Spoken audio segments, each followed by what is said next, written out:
Magandang araw mga kaibigan.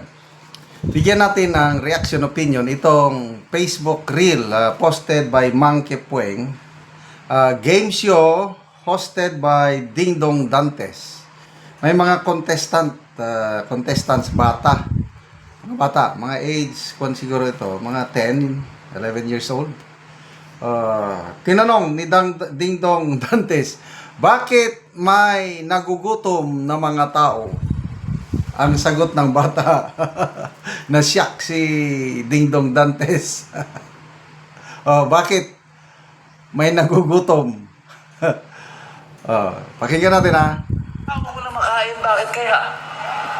Dahil sa mga kurakot? Yeah! Bakit?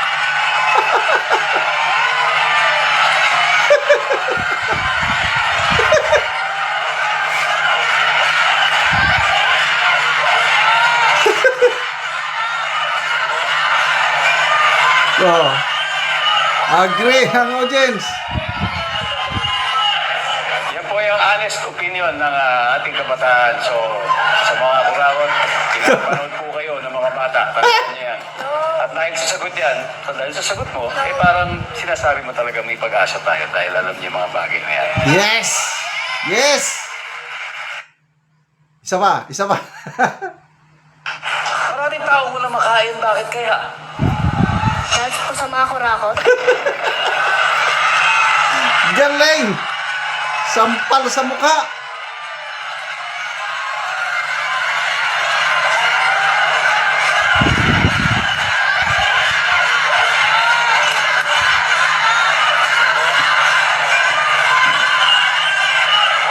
Wow. Yan po yung honest opinion ng ating kabataan. So, sa mga kurakot, pinapanood po kayo ng mga bata. Tandaan niyo yan. At dahil sa Ayos. sagot yan, dahil sa sagot mo, parang sinasabi mo talaga may pag-asa tayo dahil alam niyo yung mga bagay na yan. Yes! Okay. Bakit may mga taong walang makain? Malala ko tuloy. Ito lang, kahapon nata. Post. Sinasabi ng Pangulo. Gusto niyang tuldukan ang problema ng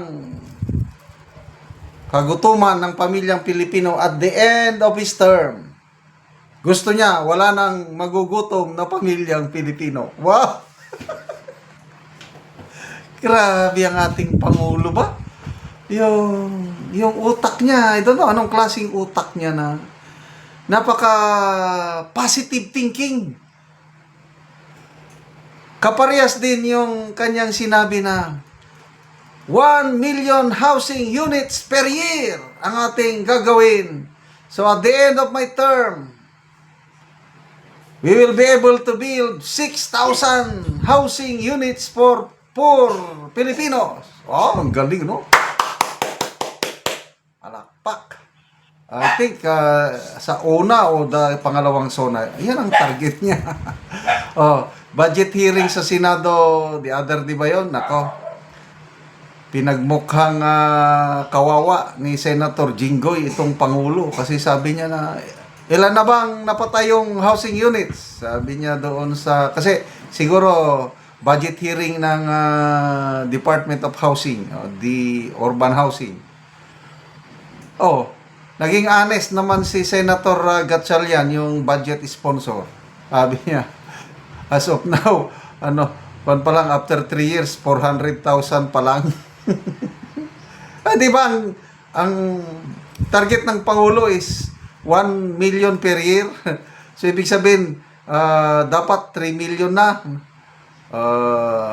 Napaka-unrealistic, napaka-ambitious yung target na yun, sabi ng budget sponsor. Kaya binago nila for a period of 6 years, 1 million na lang ang kanilang target. O parang niloloko nilang taong bayan, sabi ni Senator Jinggoy. Tama.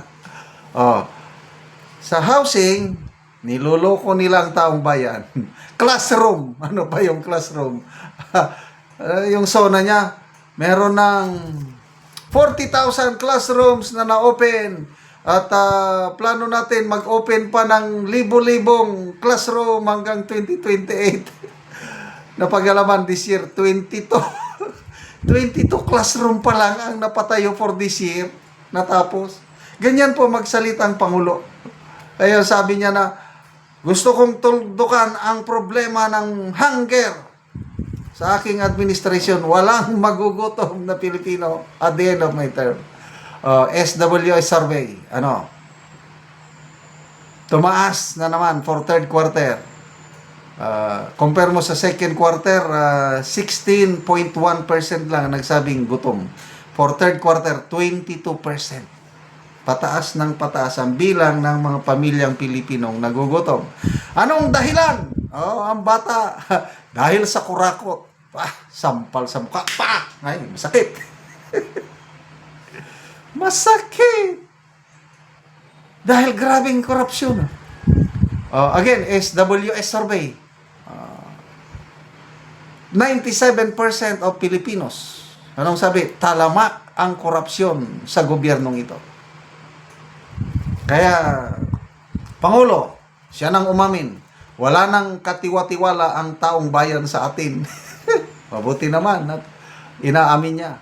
Yes, ang tiwala ng taong bayan, pero mo yan, 97% nagsabi talamak ang korupsyon. Ano yan? Maligaya ka? Korupsyon? Imbes na pera ng taong bayan, taxes natin yun, ha? Ginagastos para sa kanilang sarili, para sa bahay sa Forbes Park, para sa mga jet plane, helicopters, ano pa? Daming namamatay sa baha. Tapos sila, wala lang. Hawak nila, bilyones ang hawak. Kaya maiinis ka talaga sa nangyayari sa gobyernong ito. So, salamat dito sa bata at salamat kay Dingdong Dantes na nagsalita. Makinig kayo, mga kurakot. Pinapanood kayo ng mga bata. Hindi lang mga bata, kundi sa buong sambayanan. Basa lang ko sa mga few comments.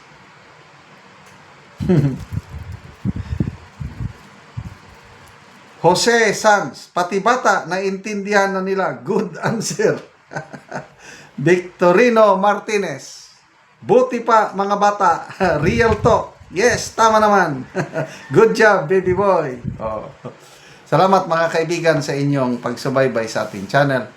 Nakakatulong kayo ng malaki sa tribong Talandig ng Bukidnon dahil ang income natin sa channel na ito pantulong po sa tribo. Namimigay tayo ng mga libreng yero at pako para makapagpatayo itong tribo ng mas maayos na tirahan.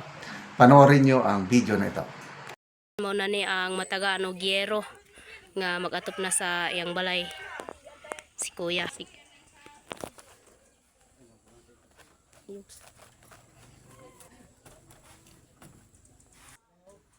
So mo ni ang itsura sa ilang balay. So ilang ilisdan og yero kay natagaan man sila. So mag-atop sila karon si Kuya. So mga dako na gid kayo ang mga buslot sa iyang yero.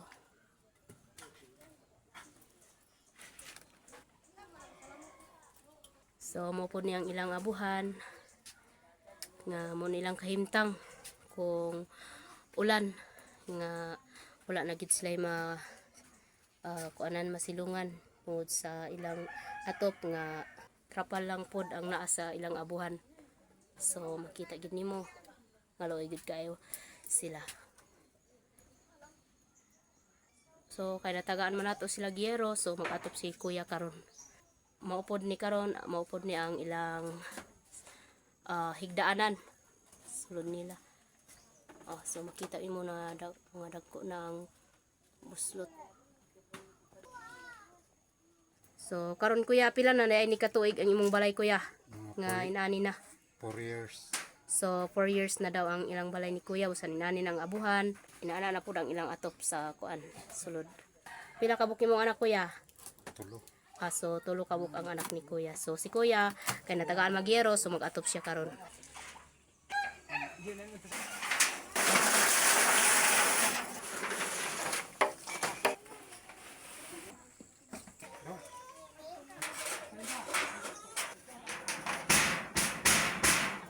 So nauman na gyud, nindot na gyud kaayo ang atop ni kuya. Nga buwan di natuluan. Salamat sa Ginoo sa Sige kuya, salamat pod. dako gyud akong pagpasalamat sa Ginoo. Sige, salamat pod.